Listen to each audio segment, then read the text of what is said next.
हे पहा, मस्त आंब्याची पुरणपोळी तयार झालेली आहे। पोळी कशी टम फुललेली आहे, चवीला एक नंबर लागते।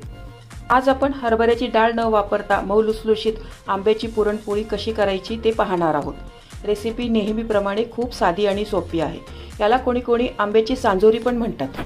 अक्षय तृतीयेला प्रत्येक घरोघरी आंब्याचा रस व पुरणपोळीचा बेत केला जातो। यावेळी तुम्ही अक्षय तृतीयेला या पद्धतीने आंब्याची पुरणपोळी नक्की करून पहा। चवीला खूपच छान लागते आणि बनवायलाही खूप सोपी आहे। ही पुरणपोळी 2 ते 3 दिवस छान टिकते। मुलांना टिफिनसाठी, प्रवासात नेण्यासाठी खूपच छान ऑप्शन आहे।